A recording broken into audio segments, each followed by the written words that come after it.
one is dealing with jobs too. I left Oshner August 30th was my last day. Well, and I started working for a temp service with LCMC. One of the managers at Oshner Oncology knew me from finance, and he kept asking people where was I, how can you contact me, and he needed to talk to me. So one of the girls gave him my number, and he called me and told me, Ronnie, I created a job for you. Didn't want you to leave. I understand why you left, but people like you we want to keep. Amen. And one of his patients, he said a couple of patients kept asking, but one specific patient kept saying, no, I don't know how y'all let somebody go like that with all that knowledge. You let go. You should never let somebody like that leave the hospital. Well, he called me and told me, okay, I got a job that I created for you. You got the job. You're going to do the interviews with other people, but I'm telling you, you got the job. I'm like, okay, all right. So 3 weeks passed. Ryan, I'm still waiting for everything to clear with HR. You got the job. I'm telling you. 3 weeks passed. Don't forget, you got the job. I'm just telling you, I'm just keeping you up. Just keeping you up. Hey, heads up with you to let you know that we still working on everything. Well, I was hired on last Tuesday. Started working Monday. They gave me an increase with $3 more than what I left with. Wow. And after I take some classes and get certified for some things because I'm a lay navigator, which is under nurses and doctors. So I'll be relating everything with patients directly from doctors or even nurses. And they already tell me, okay, you were talking to the person, you know all of this stuff, so a lot of stuff we don't know how to talk to patients about, especially with insurance and everything, we know you know this. So I talked to Dr. Moore, and also I don't know if I told you guys before, but Dr. Finn and Dr. Davis were the ones who kept asking where I was. And when they saw me there Monday, it was like, okay, vacation's over. So and I start classes tomorrow. Amen. So I'm asking everybody to be in prayer for me because even though I know some things, I don't know it all, Right. especially where I'm working directly with oncology and procedures and stuff that I would have to explain to patients. So asking for prayers. Thank you. Amen. So I have a testimony, and so I enjoyed the little kids' little muffin song. She said, now y'all sing with me. That was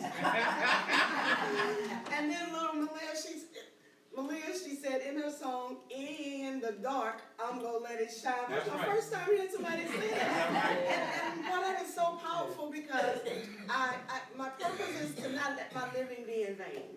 That I don't wake up every day doing the same thing, expecting the same thing. I expect great things from God through me. That however He want to use me, just use me, Lord. And sometimes, I'm like, I know you don't want me to, but and sometimes that's the way your path goes. And so you have to allow Him to direct your path. And so my frustration with things on the job with people, I keep saying, where did these people come from? And I kept saying, Lord, well, you made them, so do something with them. Some of the things that people say when you try to do the right thing and they still don't think what you're doing is enough for them. They still want more. You hired them and then they tell you what they want to do on the job. And it was just frustrating to me. And I began to ask the Lord, like, okay, I can't find my completeness here, Lord. What else do you have? Show me something else. I just need to know that my living is not in vain, that I can only do so much. I can't change anybody. That's not my purpose. But I can only do what you have called me to do. And I'm just telling you, God is so good. And when I was listening to Malia, in the dark, I'm going to let it shine. In my neighborhood, when my neighbor across the street from me knocked on the door, and she said, we've been doing all kind of stuff at the church. And she said, I told them, I'm going to get my neighbor across the street because she's a kind lady. She's always doing stuff for the neighbors. And so she was like, I'll put you down to come and help us at our church too. I was like, do what? I was like, I already have a lot. She's like, no, it's a lot. It's wonderful, Victoria. So she's been bringing me like stuff they're baking and stuff they're making and craft stuff. She's like, anytime I have, I'm going to think about you. You've just been wonderful. And then my neighbor down the street said, oh, I went to Florida for this, is it a flood there? Something happened in Florida, maybe it was the flood or something. And so she said, we're doing this project down there. And she said, I told my boss, my neighbor's going to help me. I'll let her partner with me to pull all this stuff together for these needy people. And she's like, Victoria, we'll pay for you to come for a whole weekend to come help us. I was like, well, Lord, I don't know if I told you that. You know, she's like, get all expense paid. We're going to let you come help us. We're getting toys, we're getting food, we're getting all of this stuff. And she said, but I always see all the stuff you're doing. And I said, I know somebody who could help me figure out what to do. And she said, you think you, I said, listen, this must be the path God wanted for me. I just complained about another direction. I said, this must be, I was like, a neighbor across the street and down the street, just within 48 hours, both of them came. And I was like, my Lord, you know, but we don't know unless we ask God, what would you have for me to do? And then we have to make ourselves available. And so when I think about what is a true testimony, is how we made ourselves available to God, that he could use us in a situation. Not necessarily that God gave us a monetary thing or anything, you know, special, but that God allowed us to be used for his glory. And that's what I'm testifying, that that's what I would want to do. And that's my testimony, that I would be used for his glory. And I do think that's an example of that, because, I mean, I didn't ask him for it to do anything, but I'm going to assist him in any way I can and enjoy it. So that's my testimony. Amen. Good morning. Good morning. Like I say at school, good morning. The children have to respond back. Y'all didn't do it. Anyway, I just thank the Lord for how good he is and all the things he's doing in my life. And to thank the church family for last week. Everybody who attended last week, everybody that I talked to that came last week, people I didn't really know them, I hadn't seen them before. And it was that, yeah, I was at your church Sunday. Oh, it blessed my heart. And you know, people are telling me that. So I'm, again, just thanking God for the privilege of being used in the kingdom. And then on last night, my mom had to be rushed to the emergency room because she was having issues with like vertigo or whatever. And I just want to have that kind of faith in every instance. My mom said, well, I'm going to talk to God because I don't feel like sitting here. I already been sitting here an hour. I don't feel good. There ain't nobody helping me. They don't even have the right equipment here. Oh, yes, Lord. So she called my niece, who is a nurse, and my niece told her to take the medicine that she had from before when that happened to her. She said, well, that's expired. So we called the pharmacy, and they said she could still take it. My mama took the medicine while she's sitting there waiting for the people to assist her. And she said, I'm just going to tell the Lord because he knows. And he can do whatever he want to do. And I'm going to ask him to heal me right now. Amen. And don't y'all know why my mama was sitting in the emergency room. All right. Well, not the emergency room, urgent care. They told urgent care, told her, go to the emergency room because we don't have what you need. We don't have the equipment, we can't check the heart. Right? She said, well, what is this? So then she said, well, y'all gonna give me my money back. That's what they got for me. So they said, yes, ma'am. They gave her money back. No, that's right. They gave her money back.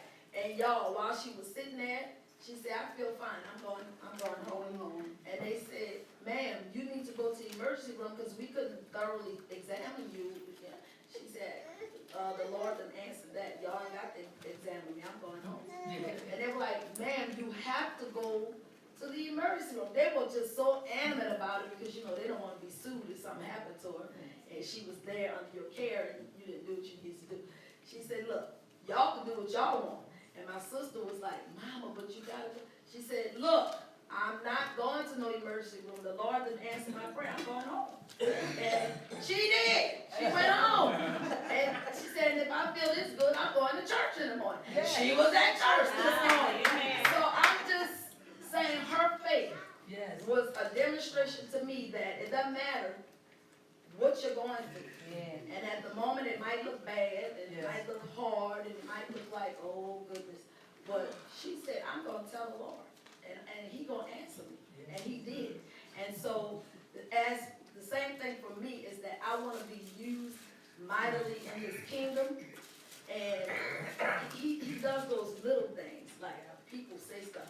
Look, yesterday we were in the back praying, and Sister Joyce kept saying, oh my arm. Sister Williams, she kept saying, oh my arm, oh it don't feel good, oh I can't even do this, I can't do that. She kept rubbing her arm. So we were praying and she was holding my hand, and I was praying for her and everybody else in the circle. And then when it was over, she said, you got something vibrating in your pocket? I said, no ma'am. She said, Stevenson, you gonna tell me you have something? She said, what is it, your phone? I don't have any pockets, I don't have a phone. But I was praying for her and for her ailments and her stress level and all that. She said, girl, and she kept holding my hand. She said, it's like electricity ran up. She said, watch this. And she raised her arm up. I said, thank you, Lord. And she said, I don't know what you did, but it was like vibration just went up from your hand to my hand, up my arm. I thought your cell phone was ringing. But that's how good God is. He does things like that when you least expect it. Right now. Amen.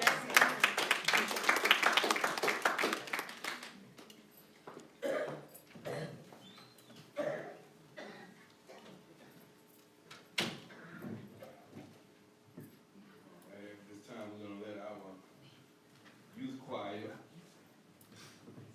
bless us in song and worship. Y'all ready? All right.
Church, say amen. Amen. Surely that's a wonderful song. I just Yes. wish I knew all the words of it. I did learn a few words to take me to the King. Yes.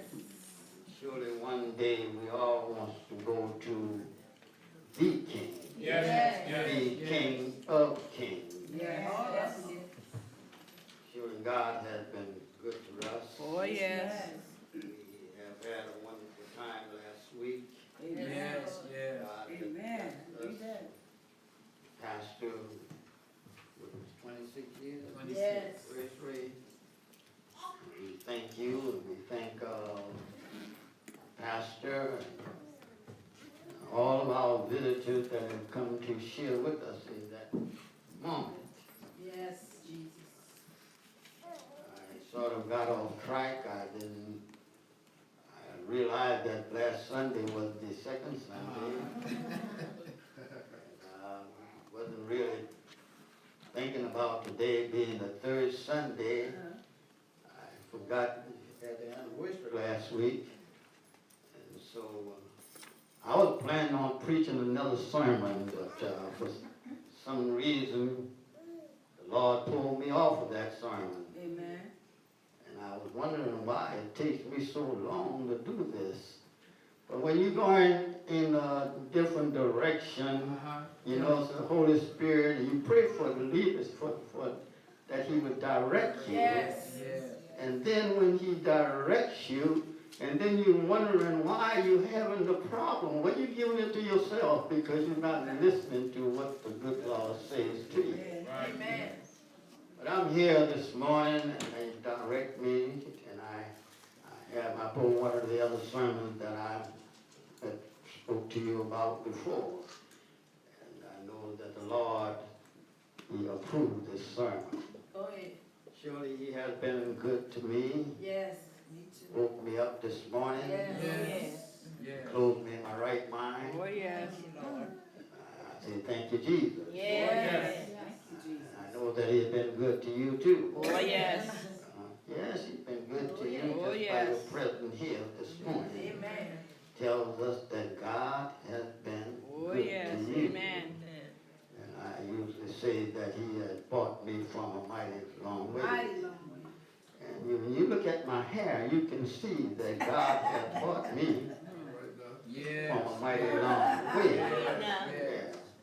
I looked at my grandson, and he got one of these new haircuts, you know, they call it the flat top now. And I told him, I used to wear one like that. But it wasn't style the way they got it now. They shave all the side of their head, you know, and just top on top, you know.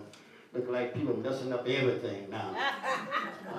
They just want to do things their way. Yes. I'm not going to preach that sermon, but I'm almost getting there. When we stop doing it our way, God is going to, things going to get better. You know?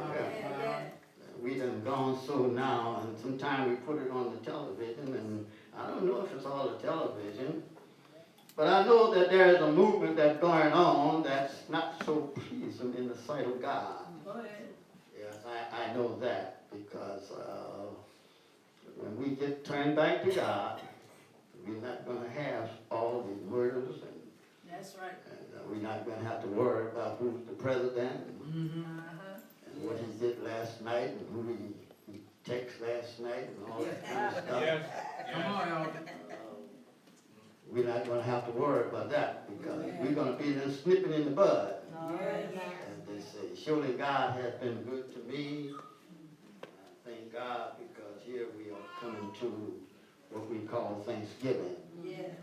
And during Thanksgiving, we just praise God, because surely God is good every day. Oh, yes. Amen. And we Christians, we thank God. You better thank God every day. Oh, yes. Oh, yes. Thank you, my Father. I know I do. Yes. Not only every day, but all through the day. Oh, yes. Amen. Amen.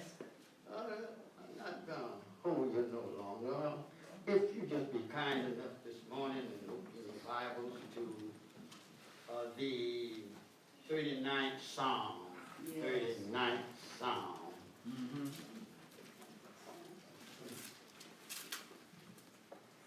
Brother Red will read verses 1 through 7.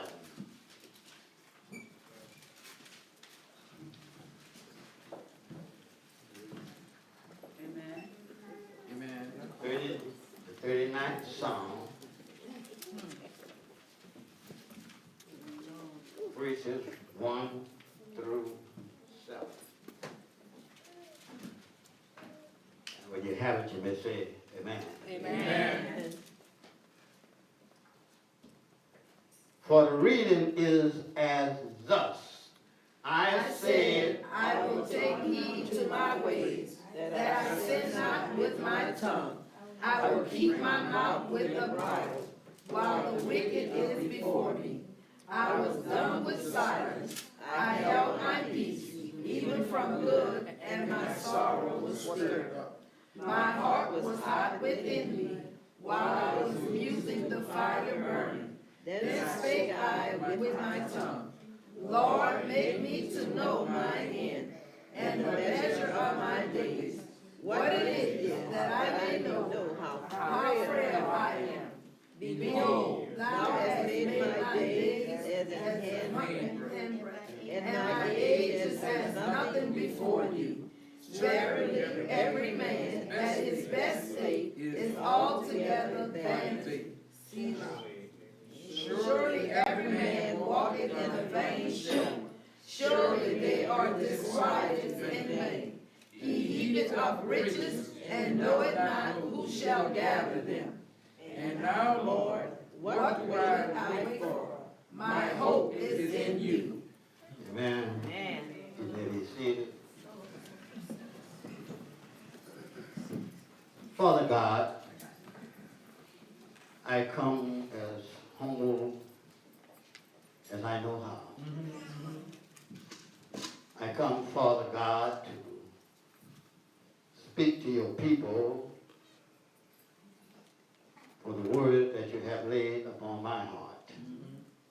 Father, I pray that He, the Holy Spirit, Yes. may stand right here with me Oh, yes. Yes. and help me, Father, Please serve my Lord. to deliver your word to your people. I pray, God, that the words that come from my mouth and the meditation of my heart be acceptable in thy sight. O Lord, my strength and my redeemer. Yes, I ask of you, Father, in your Son, Jesus' name. Amen. Amen. The reading was, I say, I will guard my ways, lest I sin with my tongue. I will restrain my mouth with the muzzle, while the wicked are before me. I was mute with silence. I held my peace even from good.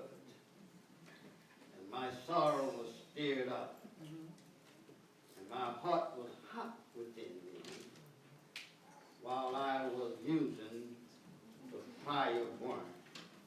Then I spoke with my tongue, Lord, make me know my end, and what is the measure of my days, that I may know how frail I am. Indeed, you have made my days a handbreadth, and my age is nothing before you. Certainly every man at his best state Yes. is but vapor. Surely every man walks about like a shadow. Surely they busy themselves in vain. He heaps up riches and does not know who will gather them. Now, Lord, what do I wait for? My hope Yes. is Yes. in you. Yes. This morning, I want to talk to you just a little bit about why wait. Why wait?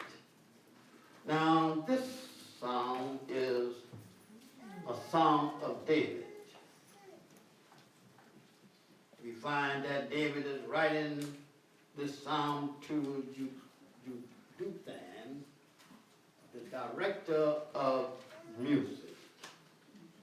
And it seems as though David is telling this director that without God, life is fleeting and empty. And this seems to be an appeal for God's mercy. Because life is short. Yes, it is. And life is brief. Now I must agree with David because life is short. Yes, Yes. yes. No matter how long you may live, life on earth here is short. If there is something that's important to you, I'll say to you, don't put it off Amen. for a better day. That's right. Don't put it off for tomorrow. No, don't put it off. Just seize the opportunity whilst you can. Amen. Who knows what tomorrow will bring? Well, ask yourself, if I only had 6 months to live. Oh. Yes, I could have said 6 days. Yeah. What would you do? Would you tell somebody that you love them? Or would you deal with some undisciplined areas of your life? And we all have some. Or would you tell somebody about Jesus? You see, life is short, and it doesn't matter how long you may live, it's still short. Yes. You see, and it is ironic how some of us, we spend so much time securing life here on earth. We spend so much time, so much energy, so much time that and do not take no time for where we will spend eternity. Right. Yes, life is short, no matter how long you may live. So don't be deceived by thinking that you have a lot of time to live for Christ or to enjoy your loved one or just to do what is right. Live for God today. And it doesn't matter what or when life will end. You will have fulfilled God's plan for your life. Yes. Yes, it is good to make goals. I think everybody ought to make goals. But goals sometimes will disappoint us. Especially if you leave God out of it. Oh, my Yeah, goodness. yeah. You see, there is no point in making plans and setting goals that though God does not Preach that. exist. Preach that. Yes. because the future is in God's hands. Oh, yes. Amen. Tell it. Yes, some goals I sought was wrong. But we must look beyond our activities and look to the reason we did them. Or your goal in life is to search for things, or your goal in life is to search for the one that or who give meanings to life. For Jesus tells us in Matthew 6:33, he said to seek first the kingdom of God and his righteousness. Yes, my Lord. He says, and all these things will be added unto you. Yes, put God first. All the time. Because Psalm 127:1 tells us, unless the Lord builds the house, the builder, he labors in vain. Unless the Lord watches over the city, the watchman stand guard in vain. So let us make sure that God is the center of our life. Well, as we examine our projects or our goals, well, ask yourself, what motivates me? Everything that you are living for is vain. Yes. And you could make plans, and that's good. But put God at the center. Put God at the center. You see, in Luke 12:16, Jesus tells us a parable of a story, a parable about a rich man whose ground produced a great crop. So he thought to himself, what shall I do? I have no place to put all this grain. And then he said, I know what I'll do. He said, I'll tear down this barn. I'll make a bigger one. Then I will store all of my goods. I will say to myself, I have plenty of good things laid up for me for many years. So I'll take it easy. I'll eat, I'll drink, and I'll be merry. God said to him, you fool, this night I will require of your life. Yes, yes. Then who will get what you have prepared for yourself? Yes, goals are good, but there is no point in making goals or plans as though God does not exist. You see, primitive life is all over the Bible.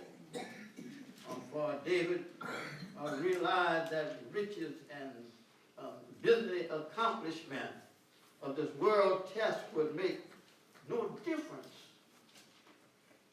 in eternity. So David resolved to keep his tongue from sinning. Yes. Certainly David had reason to complain. Yes, he had reason to complain, for he was the anointed king of Israel. But he had to wait many years to take the throne. And then Saul tried to pin him to the wall with a javelin. Yes, yes. Yes. And his own son tried to kill him Yes. and become king instead. Nabal refused to give him food to protect his men. Yes, David had a reason to complain. Yes, fix that, elder. David said, I guard my way lest I sin with my tongue. And sometimes we got to restrain our tongue. Yes. Amen, amen. You see, he said, I will restrain my mouth with a muzzle while the wicked are before me. Then David said, when I couldn't not keep silent any longer, he took his complaint directly to God. We find that in verse 1 through 3 that David is describing his thoughts. He's describing his feelings and his action. For he said, I was mute with silence. I held my peace, even from good. And that seemed to be hard to do sometimes. And my sorrow stirred up in me.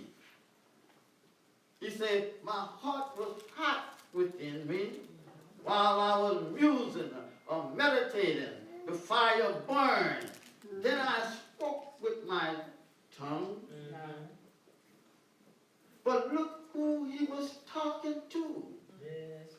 David spoke directly to God. Yes. You see, sometimes we have problems, and sometimes we don't have problems, and we find to talk to somebody who can't do us any good. That's right. Yes, So true. yes, So yes. But David went directly to the source. Oh, yes. Amen. When you got trouble, it was a song that says that when my burden, I took it to the Lord. Yes. And see, I went to my friends and I found them complaining too. So why do we bother with one another when you can bend your knees, Yes, yes, yes. Tell it, tell it. speak directly to the Almighty God? Yes, yes. Thank you. David said, Lord, make me to know my end and the number of my days. Let me know how fleeing life is. I want to tell you, young people, it's flees. Yes, it is. It passed by. I remember Christmas used to take so long to come. Yes, yes. Tell it, elder. But now it looks like you go to sleep one night. You're back up tomorrow. Yes. Yes, life is short. Yes, it is. And you may make my, he said to, you make my days a mere handbreadth. The span of my years is as nothing before you. Every man's life is but a breath. I heard the writer say that 70. If by reason of strength to be forced through years, yet nothing but sorrow and labor. Surely David said, every man walks about like a shadow. Yes. Surely they busy themselves in vain.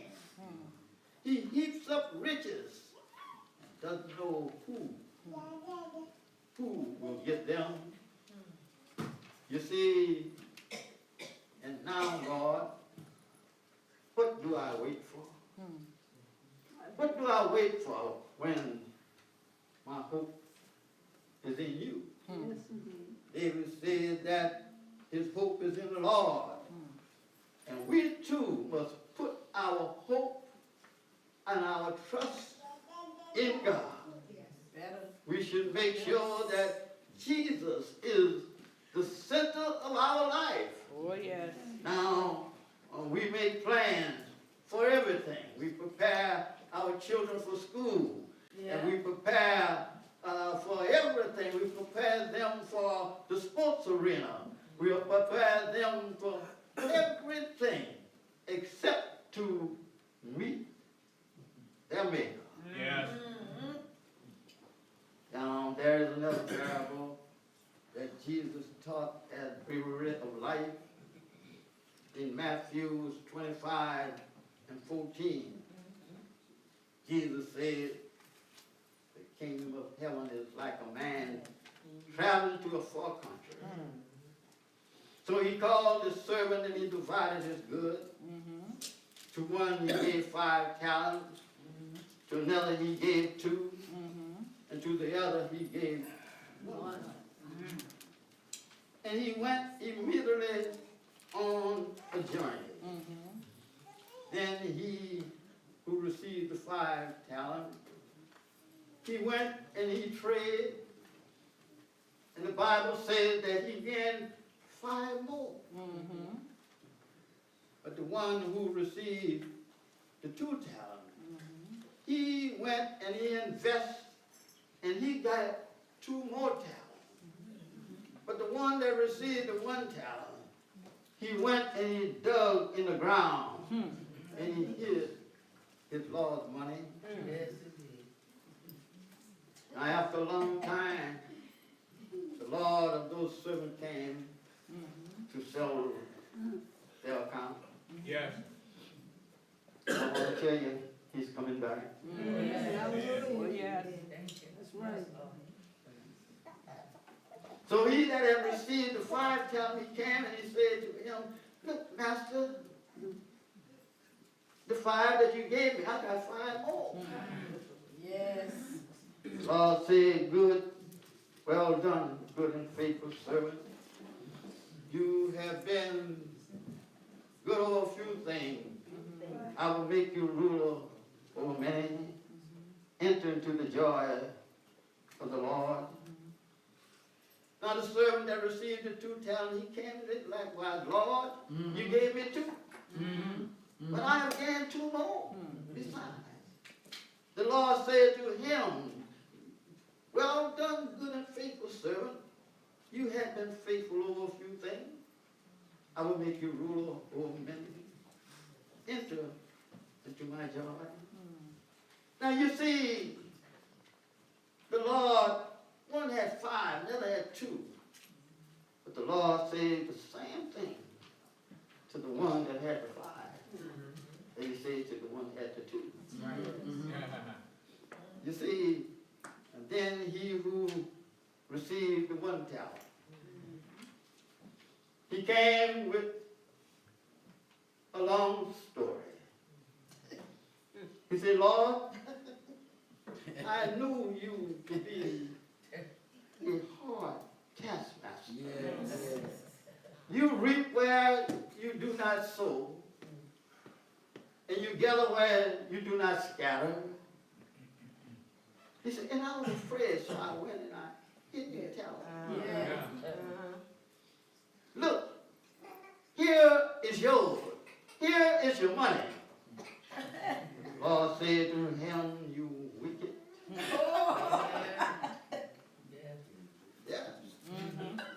Lazy.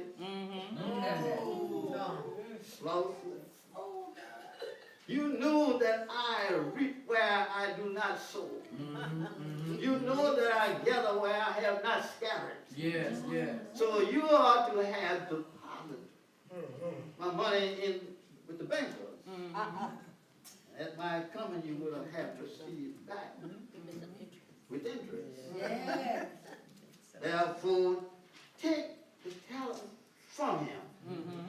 Listen to the word. Take the talent from him and give it to him who has the 10. For to everyone who has, more will be given. And he who has abundantly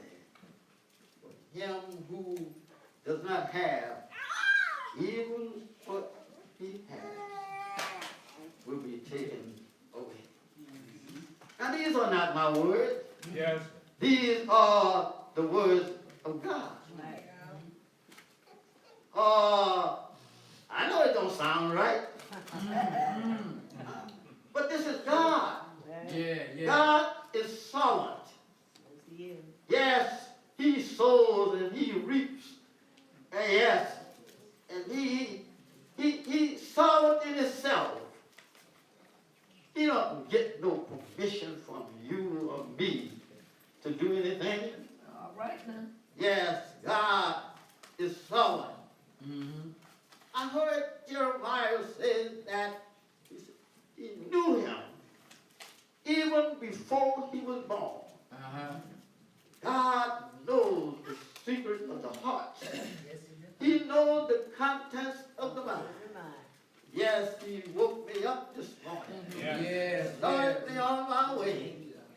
Closed me in my right mind. I don't have no reason to ask God why. God, yes, he made the heaven and the earth. He made it all and he placed it in order. And it's been there ever since. Yes. No repairs. No. We don't have no a planet getting in a path of another planet. All right. God made it. A perfect God made a perfect world. Yes. Why did it get messed up? Because sin. Yes. Man, when we learn to do things God's way, then we won't have the killing in the streets. When we get to do things God's way, our neighborhoods is going to get better. Yes. Yes, it's going to get better. Well, let us look at verse 29. And it says, to everyone who has, more will be given to him. But to him that do not have, even what we have will be taken away. You see, we must not only plan or set goals to accumulate wealth, but we must prepare ourselves to meet our Maker. Because Jesus said that he's going away to prepare a place for us. Yes. He said, if I go away and I prepare a place for you, I will come again and receive you unto myself. Yeah. That where I am, there you may be also. You see, it doesn't matter what or how much God has given you. It doesn't matter. Just use what he has given you. That's right. And he will bless you. Yes. You see, some of us has a lot, and it does nothing with it. Some doesn't have anything, and they don't get nothing because they don't do nothing. You see, but if you believe in God, trust him for his word, he said that I will not leave you nor forsake you. I know that God cannot lie. Okay. You see, it doesn't matter how much. It doesn't matter how little. Just use what God has given you. Oh, yes, amen. You will hear him say, well done, Well done. good and faithful servant. You have been faithful over a few things. I will make you ruler over many. Enter into my joy. May God bless you this morning. Yes. May God keep you. May God preserve you. But I want you to continue to pray. Yes, Lord. Pray that God can continue to use me. Yes. Use me. I thank you. May God bless you. May God preserve you. Amen.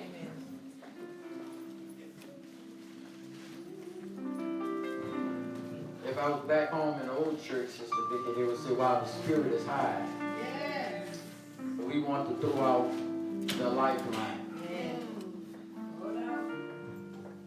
God is reaching his hand out to man constantly and consistently, each and every day, every moment, every second of the day. But I want to know, like any good deal, it's going to be taken off the table sooner or later. The church would say, wow, the blood is still running warm in your body. While you still have breath in you. Why don't you come? That's what our plea was this morning. To come to Jesus. Y'all, no matter how difficult life is, in life, it's difficult. Because we've already been told, Elder Miller, in this life you will have. You're going to have it. So, but you're not going through it by yourself, not as a believer. Sickness is coming. It's not going to just come to the world, it's coming to the believers. Yes. Heartache, heartbreak, it's not just going to the world, it's coming to the believers. Yes, it is. Yes, it is. God uses these things to build character into us, to teach us to trust Him. And so while we was there, as you are contemplating on your next move, the author says that our life is but a handbreadth. So y'all know when Elder Miller is talking, I'm searching the scripture, Brother Hammond. A handbreadth is an ancient measurement. It's the smallest measurement in the Hebrew. And guess what it means in the Latin? 4 finger span. Take 4 of your fingers, put them together and measure that, and that's supposed to come out to about 2.9. That's a handbreadth. That's how short life is. Elder Miller said you can live 100, you still are a handbreadth. The New Testament writer would say our lives are like vapor. We're here on the scene for a little while, then we vanish away. Folk that were here yesterday, they're not here today. Read that little obituary column. My mother-in-law was rushed to emergency, urgent care yesterday. Sister Williams, several people now. Sister Williams is home with her husband. Fear has gripped his heart. His blood pressure keeps soaring in the 200s. She went back to the hospital with him. Gregory Bryan was suffering with the same thing. His doctor told him she didn't have no answer. I asked him, why are you going to her? Come on, y'all. That's a part of the living process. But when Elder Miller had told you what David said, while I was in the presence of the wicked. You see, we got to be careful who we're talking to, what we're talking about. The wicked does not understand him. If you telling the wicked you got problems, why should they come to God? David said, I held my mouth from good. I kept what was good, and then while his tongue was silent, his mouth was mute, it was burning on the inside. Don't cast your pearl before the swine. You live for him. You let him see the testimony through you. That's what draws the world. He did it for you. I like telling my story. That's what I told Hammond. I like telling my story. I never get tired telling my conversion. I want people to know I was a worm. I was a wreck. I was crawling in the dirt. I was filthy. I like telling that. Oh, but because of Jesus. He can reach way down to the guttermost and pull us out, Myra. And place us on plateaus. Wash us up, man. Make us trophies for the world to look at. Then the angels say, what is this all about? It's called redemption. It's called justification. It's called sanctification. It's called glorification. It's called deliverance. And that's what he's done. And he can do the same thing for you. Listen, we got to quit, and I'm going to say it over and over and over and over and over again. Let's forget that religious stuff. Let's quit being religious. Let's quit playing Baptist, Catholic, Methodist, Pentecostal. Let's quit making everybody else the problem and look at ourselves. Can I be honest with you? When me and Sister Stevenson having a domestic discussion, it's always her fault in my eyes. You know why? Because I don't want to look. Can I be honest? Because I don't want to look at Randy. I excuse my behavior. How many of y'all want to say what you want to say because you can't say it because you're big enough? But David held his tongue. You shouldn't say everything that comes to your mind. You should hold your tongue and let God fight your battle. That don't make you no less than a man, make you no less than a woman. It just makes you a person of wisdom. You see, because once those words drop out of our mouth, Elder Miller, the spirits take them and they move them, and those words take root. And a lot of that root ain't no good, Sister Vicky. It's bitter, it's rotten. And then then the devil will take a good situation and he'll ruin it to save it. Then you spend the rest of your life trying to make up for it. Is there one here today? You've heard Elder Miller preach the gospel. What does, he said everything, and what he really was saying, what does it profit a man if he should gain this whole world and lose his only soul? Or what shall a man give? I mean, all right, so you've been standing before Jesus and you ain't never accepted. You got Fort Knox. Is that enough? Is that what you're going to argue with him with? He called the good servant. He says, you've been faithful, good servant, in a little bit. A little teeny bit. You need to look at the measurement of a bit. Our best efforts come short. And he still loves us. Yes. He still, man, that's why I cry so much. I ain't crying just to be crying. I know me. Oh, Jesus. Sister Mary wake me up every morning in spite of what I go to sleep with. Yeah. How many of y'all ever go to sleep sometime contrary? Wake up contrary. But he still wake you up. In your right mind. With your health and your strength. And then we don't even have the decency to say thank you. But one of these days, he's going to take the cards off the table. He's going to withdraw the office. Then you have to stand on your own. Let's see how you fared then. The doors of heaven is open. We're not looking for members at New Millennium. We're looking for souls. Souls in which we can plant the word of God and they can go out and replicate what has been done to them. It's called multiplication discipleship.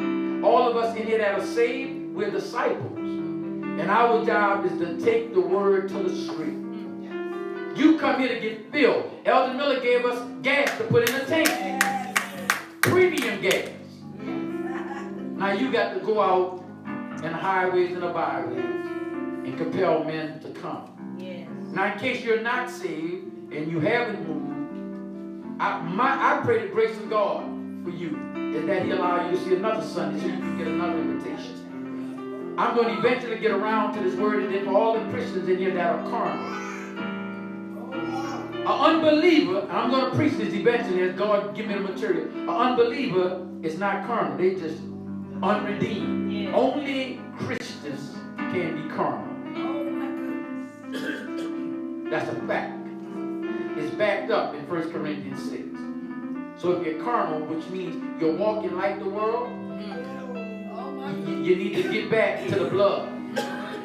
Get under the floor so it can wash you. Man, I'm talking factual information. I know what it's about. I've been there, did that. And what David said, Hammond, it's grievous. It dries you up like it drops your bones, Sister Bush. It sucks the essence and the joy out of you. You're walking around looking like you're dead. Because the joy is gone, joy. The joy is gone. And you're walking in your own strength. But every time you come to New Millennium, we're going to give you fuel for your tank. Yes. We may not do a lot of things like the other ministries doing. Not concerned about what they're doing down the corner around. I'm concerned about what we're doing up here. And our goal is to equip you for the work of the ministry. Yes, Lord. That we might take the word of God to a dying world. And tell him he's still in charge. Yes, he is. He's still in charge. See that boy, Elder Miller just it don't matter who's in the White House. All right. Doesn't matter who's in Baton Rouge. It doesn't matter who's on law order. What it matters is who's in your life. Yeah. Who's running your affairs. And that little stuff we got, and I like my stuff. One day we're going to leave that stuff. Yeah. And if you don't know Jesus now, you're going to be able to enjoy the stuff you accumulate. Now somebody going to come along and misuse your stuff. So as my superintendent was said, it doesn't matter what a man had. Life is not measured by what you had, but who you had. Yes. So I pray that God bless you, that God keep you. Is my prayer. Let's make some noise in this room.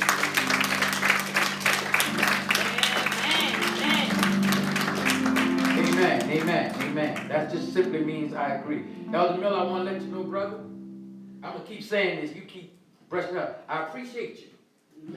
I appreciate you. You keep me sharp. You don't understand. I don't be making no joke. I'm only 60. And would you say you 80 what? 84. And see, and I know when I said, he said there ain't no competition. He 84. I'm 60. And he gonna do that? You can't let, I can't let that happen. Do y'all understand what I mean? It would be a travesty if he can get up and climb a mountain and I'm down at the other, I can't get up there. You're gonna wonder what's wrong with me. So it ain't no competition. It's just he keeps me sharp. He keeps me sharp. I think about what he said when he preached, and I'm searching the thing. I'm saying that's why I know that span is a small measurement in the Hebrew that measures 2.9 inch. That's short. But Peter would say we're like vapor that appears for a little while and then vanishes away. And then David said, "Teach me to number my days." Listen. We ain't got a lot of time now. Look at us, Myra. I'm talking to my classmates. That's why I'm talking. Where's Sue at? Look at us. Where Bunny at? Look at us. Look at us, man. We wearing glasses. I got to bring 2 pair of glasses. I spent $300 for a pair of glasses, and my vision, my focus is still not good. You know, y'all saw me? I put this pair in here, and I put this pair on. Man, I quit buying 3. I'm buying dollar glasses, and that $300 glasses ain't working. I'm going to get magnification. Y'all understand this? Y'all understand what I'm saying? You men, are we getting gray? You can die, it's still going to turn gray. I'm aching. You may not be aching, but I'm aching. Don't let Hammond fool you with the 32 inch. Well, he aching too. He lying and he telling you. Yeah, he aching. Oh, y'all feet up. Brother Hammond, Brother Hammond didn't know good shit all the time. He aching too. If you ain't aching, something wrong with you. All of us in here aching. My back aching. Sister Bush, all of us aching. And what you used to tell me, keep living. It's what she used to tell me, keep living. And you'll understand it better by and by. You understand it better by and by. We all aching, man. We all feeling. So now this is what I want to say.